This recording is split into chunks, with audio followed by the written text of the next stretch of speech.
आप कमेंट करिएगा। उसके बाद बृजमोहन श्रीवास्तव और विद्या ताई, एनसीपी का मामला एक अलग मामला है, उस पर भी जाऊंगा। विनोद जी, आपको लगता है जो विपक्ष या उद्धव ठाकरे दावा कर रहे हैं कि हमदर्दी, आनंद दुबे जैसे कह रहे हैं हमें हमदर्दी मिलेगी, जबकि शहीद तो किया नहीं स्पीकर ने उद्धव ठाकरे को और उनके एमएलएस को। आनंद दुबे कह रहे हैं ना कि जानबूझ के डर गए ये लोग, तो ऐसे में सिंपैथी फैक्टर कैसे प्ले करें? नहीं, एक चीज तो वाकई विरोधाभास है कि किसी एक गुट को तो डिस्क्वालीफाई होना चाहिए था।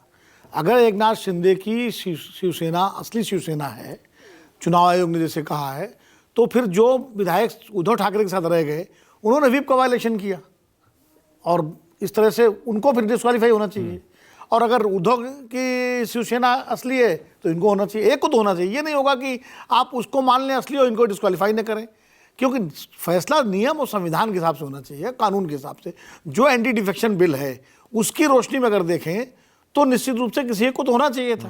मान लिया स्पीकर साहब को लगता है कि चुनाव आयोग ने जो कहा है वो सही है, तो आप इन जो 14 विधायक बचे हैं उनको आप डिस्क्वालीफाई करें। सुप्रीम कोर्ट ने जो कहा था कि ये पार्टी का अंदरूनी मामला था, इसमें गवर्नर को नहीं कूदना चाहिए था। गवर्नर को नहीं कूदना चाहिए था, लेकिन स्पीकर को तो कूदना पड़ेगा, क्योंकि विधानसभा के अंदर जब वोटिंग हुई और फ्लोर टेस्ट हुआ और सब में व्हिप आया तो निश्चित रूप से जो है वो एक को तो जाना पड़ेगा।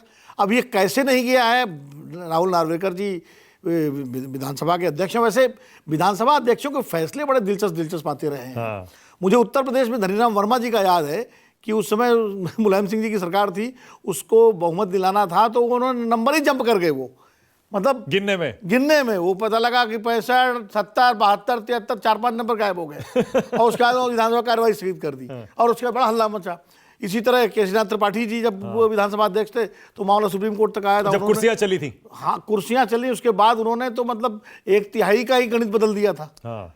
तो और भी कई फैसले, मतलब स्पीकर विधानसभाओं में तो बहुत ही दिलचस्प फैसले हुए हैं। और देखिए ये बात सही है, स्पीकर को हम संवैधानिक पद है, माना जाता है कि उसको तटस्थ होना चाहिए, संविधान नियम के हिसाब से चलना चाहिए। लेकिन जैसा आपने खुद ही कहा कि मुझे नहीं याद पड़ता आज तक कोई ऐसा फैसला, चाहे लोकसभा में हो या विधानसभाओं में हो, कि जिसमें सरकार को दिक्कत आई हो, क्योंकि स्पीकर आमतौर पर चूंकि सत्ताधारी दल के होते हैं। और दिलचस्प बात क्या है कि अभी जब विधानसभा भंग हो जाएगी, जब चुनाव होंगे तो राहुल नार्वेकर फिर बीजेपी के टिकट एक फैसला याद आता है मुझे, चुनाव लड़ेंगे। एक फैसला याद आता है, जब वाजपेयी जी की सरकार 1 वोट से गिरी थी तब शायद गिरधर गमांग नहीं और सैफुद्दीन सोस, नहीं, गिरधर गमांग चूंकि मुख्यमंत्री भी थे और उनका चैलेंज किया गया था, उनका वोट कास्ट हुआ था और 1 वोट से गिरी थी। तो उस वक्त बालयोगी जो हम लोग थे उस समय कवर कर, बालयोगी थे स्पीकर, और वो बालयोगी ने ही फैसला दिया था कि उस वोट को माना गया था और उससे सरकार गिर गई थी। नहीं तो वो इसलिए माना गया था क्योंकि 6 महीने हुए। देखिए वो शायद कुछ टाइम होता है कि आप, वो मुख्यमंत्री बन गए थे लेकिन सांसद भी थे, तो वो इस्तीफा दिया नहीं था, तो 6 महीने तक आप रह सकते हैं। इस नाते वो फिर वो सरकार गिरी थी वो अगर, तो मुझे लगता है कि ये फैसला तो अब सुप्रीम कोर्ट में जाएगी, शिवसेना उद्धव जी जाएंगे, तो उसके बाद सुप्रीम कोर्ट क्या फैसला लेता है। लेकिन ये बात तो, ये प्रश्न तो अपने आप में उठता है। अब जफर भाई भी देखिए डक करके उस क्वेश्चन को, उन्होंने देश के साथ जनता है, जनता हमेशा देश के साथ रहती है। वो कह रहे अब जनता देश के साथ, क्या पहले जनता देश के साथ नहीं थी क्या? जनता तो हमेशा देश के साथ रहती है, जनता हमेशा अच्छी सरकार के साथ रहती है, जनता हमेशा विकास वाली सरकार के साथ रहती है। जनता तो हमेशा इसीलिए चुनती है जनता उसको, जिस जनता को लगता है कि जिस सरकार के नेतृत्व में विकास हो सकता है उसका रहती है।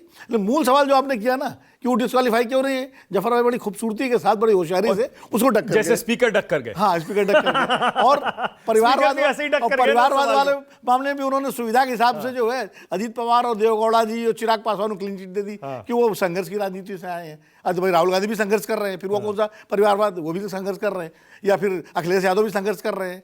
तो जो पर जफर भाई ने इशारों में बता दिया कि ये चाहते थे इनको शहादत दे दी जाए। हाँ, ये बात साथ नहीं किया गया। ये जफर भाई का मूल्यांकन जो है या जो उनका विश्लेषण है ये में सही है। ये सही है क्योंकि, और इससे लगता है कि कहीं ना कहीं ये सोच हुई होगी कि अगर इन 14 को डिस्क्वालीफाई कर दिया गया तो शिवसेना इसको लेके, मुद्दे को लेकर सड़क पर उतरेगी। और जैसा कि अभी हमारे आनंद भाई कह ही रहे हैं कि सड़क पर लोग उतर जाते हैं इस डर से, तो वो डर बता रहे हैं और जफर भाई बता रहे हैं कि ये इनको लगता था कि ये मुद्दा बनाएंगे, इसलिए मुद्दा ही हमने नहीं दिया उनको, या स्पीकर ने नहीं दिया मुद्दा।